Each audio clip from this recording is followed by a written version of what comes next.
Så talentudvikling starter faktisk ikke med talenterne. Det starter med det, du siger. Altså, hvad er det grunden til, at vi er her? Hvad er vores primære forretning? Hvad er det for værdi, er det, vi vil skabe for vores kunder, og hvad er vores strategi? Inden vi overhovedet snakker talent, skal vi have styr på det.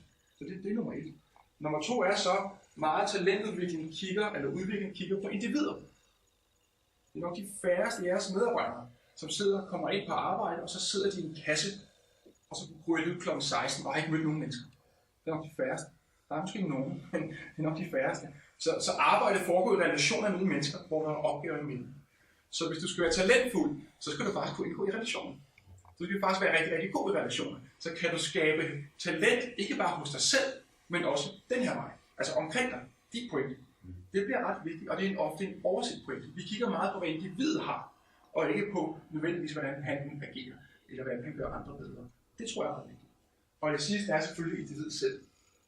Vi skal bare ramme alle parametre. Hvis vi skal lave rigtig god udvikling, talentudvikling, som er strategisk, skal vi faktisk ikke snakke om talent til at starte. Så skal vi snakke om en pointe. Hvad er det, vi sætter i verden for? Hvad er det grundlæggende vores forretning skal skabe værdi? Og hvad er vores strategi? Så det var, der er mange strategier i Siemens. Det er en meget distribueret forretning, jeg er med på. Men i det, hvor vi er, hvad er det så? Hvornår er vi en succes? Sæt en hvilken som helst ledergruppe ind i et rum som det her, og give dem den opgave, uden at snakke sammen. Og skrive et kort, hvor de skriver, hvad er strategien. Hvad tror jeg, der kommer op på væggen? Tror jeg, den står lige i vatter? Lige knap. Lige knap, ikke? Så hvis det er virkeligheden, hvordan skal vi så vide, hvilken form for talent, der skal realisere noget i vores strategi? Det kan vi ikke. Så vi er faktisk nødt til at investere noget mere tid i din pointe i, hvad er vores forretning? Hvad er det for forretning, vi faktisk vil prøve at skabe, før vi overhovedet bruger tid på at sige, hvem skal hjælpe os med at gøre det? Den pointe bliver ofte misset, når vi snakker strategisk talentudvikling. Så brug mere tid her på at sige, hvad er det, hvornår vi er en succes, og hvordan bliver vi en succes? Hvilke kapabiliteter, kompetencer, mindset osv. skal der til for at gøre det der? Og først derefter sige, okay, hvem har vi så, eller hvem skal vi have med de her kapabiliteter for at gøre det her? Så det er top-down og bottom-up. Så I skal kigge efter, hvad er det, jeres folk brænder for, og virkelig er dygtige til, som Siemens faktisk har brug for. Den overgang, det er der potentialet udfordres op. Så Excel, altså something bigger faster. En medarbejder, som viser exceptionelt af nøgleøjner. Altså viser exceptionelt potentiale til at adaptere til en større rolle på accelereret tid. Altså, så der er der altså virkelig en her, som har fart på, og som tænker, der er en, der faktisk er klar til noget mere. Den får ganske kort tid.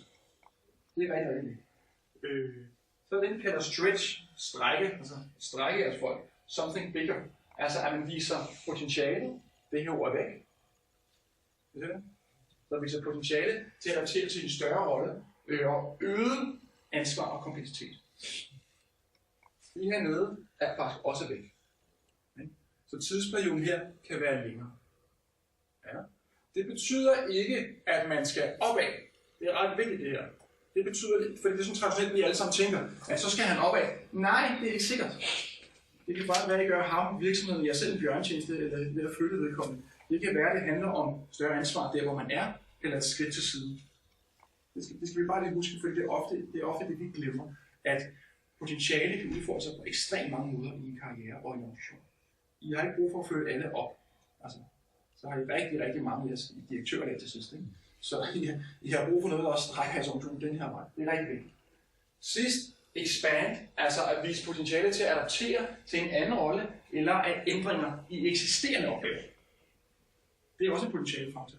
Ofte misset også. Det der med at sige, du skal faktisk blive, hvor du er. Du har nogenlunde samme opgaver, og vi lægger lidt til. Det er også en potentialefaktor. Så kan I se, at det kører sådan i hierarkien op her. Men sådan en som ham her, vil I ansætte ham i jeres team? Aldrig. Hvad? Aldrig.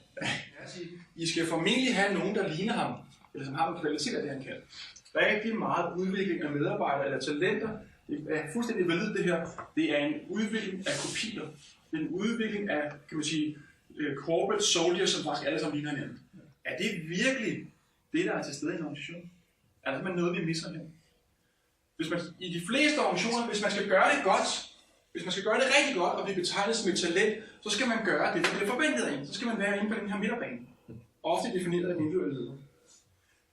For at det skal fungere, så er der i hvert fald et forhold, der skal være til stede. Det er, at vi har de absolut bedste ledere i vores organisation, som hele tiden er up to date med, hvad der foregår i organisationen, ude for organisationen. De er formentlig nogle af de bedste personaler i verden. Så jeg er glad for, at I er til stede i dag. Hvis det skal være en sandhed, så skal I være dygtige som ledere. Ikke? Og der er et problem her. Hvis vi kun går efter midten her, så får I et problem. I har faktisk brug for dem, der stikker ud.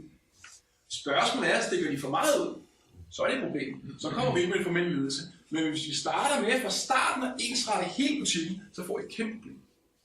I er nødt til at have dem, som også kan gøre det her, og komme ud stikvej.